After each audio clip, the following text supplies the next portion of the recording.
10th class हमारा chapter चल रहा था जी मेटल्स एंड नॉन मेटल्स। तो आज इसमें हम जो हमारा टॉपिक स्टार्ट होगा वो होगा बेटे फिजिकल प्रॉपर्टीज ऑफ मेटल्स।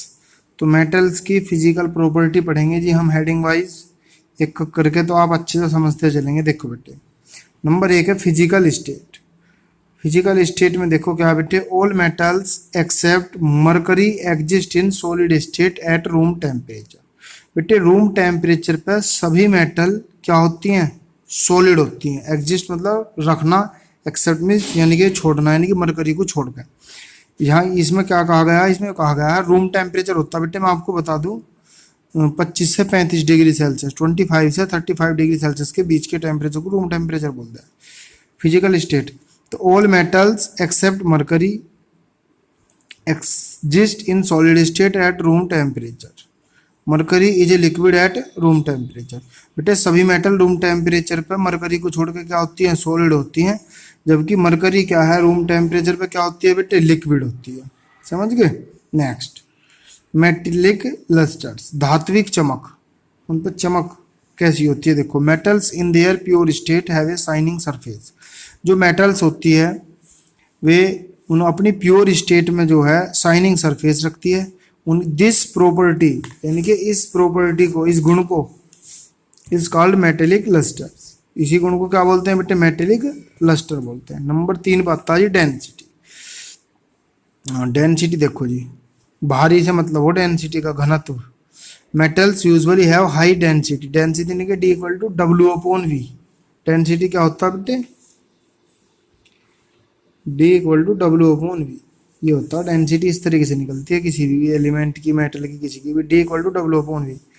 तो metals usually have high density, however certain metals like lithium, Li, Na, sodium, K, potassium have very low density and float on water।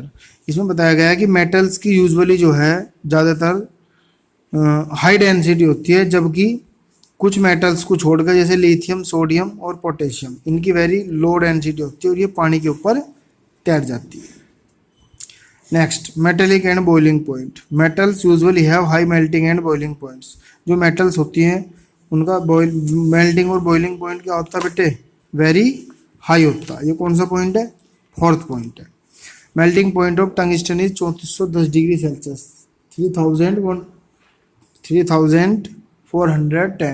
Degree Celsius होता है जी tungsten का। Tungsten का symbol होता है W। क्या होता है बेटे, W। पूरी पीरियोडिक टेबल में यानी कि जितने भी एलिमेंट हैं आपके जो अब तक डिस्कवर्ड हुए हैं 118 के 18 एलिमेंट, सबसे ज़्यादा मेल्टिंग पॉइंट टंगस्टन का होता है जी। तभी तो बल्ब का जो फिलामेंट बना होता है, गूंज कह दो जिसे तुम, वो टंगस्टन का इसीलिए तो बनता रहता है क्योंकि वो जल्दी से मेल्ट नहीं होता। मेलिएबिलिटी, मेलिएबिलिटी का मतलब होता है बेटे लचीलापन। The ability of metals to be beaten into thin sheet is called malleability।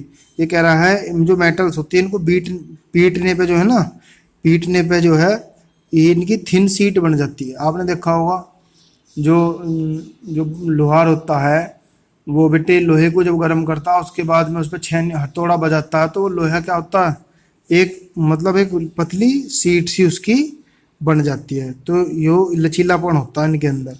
तो the ability of metals to be beaten into thin sheet. तो मेटल को पीटने पे जो है अगर पतली शीट बन रही है तो उनकी ये प्रॉपर्टी क्या कहलावा है, मेलिएबिलिटी कहलावा है। Gold and silver are the most malleable metals. इसमें गोल्ड और सिल्वर क्या है, मोस्ट मेलेबल मेटल्स है। डस्टिलिटी, छठा पॉइंट है डस्टिलिटी। डस्टिलिटी का मतलब ये होता है मतलब जिसके तार से खिंच जावे जी, तार खींचने योग्य। जैसे the ability of metals to be drawn into thin wires is refer to as ductility. मतलब जिसकी वायर खींचे जा सके, पतले वायर खींचे जा सके, वो क्या कहलावा प्रॉपर्टी, डस्टिलिटी है। तो वो इन मेटल के अंदर सबसे ज़्यादा देखने को मिलती है। आप गोल्ड का एग्जाम्पल ले लो। Gold is the most ductile metal. It is a so ductile that a wire of a about 2 kilometre length can be drawn from 1 gram of gold. बेटे 1 ग्राम सोने से 2 किलोमीटर तक का तार खींचा जा सकता। अगर आपके पास 1 ग्राम सोना है तो उससे आप 2 किलोमीटर का तार खींच सकते हो। तो देखो कितनी इनके अंदर डस्टिलिटी होती है, इस प्रॉपर्टी को तो डस्टिलिटी बोलते हैं। तो इनके लंबे तार खींचे जा सकते हैं। बताओ 1 ग्राम सोने से 2 किलोमीटर लंबा तार खींचा जा सकता है। ठीक है। इलेक्ट्रिकल कंडक्टिविटी 7वां point, metals are good conductor of electricity. Metals electricity की अच्छी कंडक्टर होती है। Metals are good conductor of heat, heat की भी अच्छी कंडक्टर होती है जी मेटल। तो यहाँ तक हमारा ये टॉपिक हुए जी मेटल की फिजिकल प्रॉपर्टी। अब इसमें मेटल की हमें केमिकल प्रॉपर्टी भी पढ़नी है, उधर फिर हमें जो है नॉन मेटल की फिजिकल प्रॉपर्टी पढ़नी है और केमिकल प्रॉपर्टी पढ़नी है। तो ये सारे टॉपिक हमें पढ़ने हैं। ठीक है बेटे, बस जी आज के लिए इतना ही है, इसे अच्छे से नोट कर लेना आप।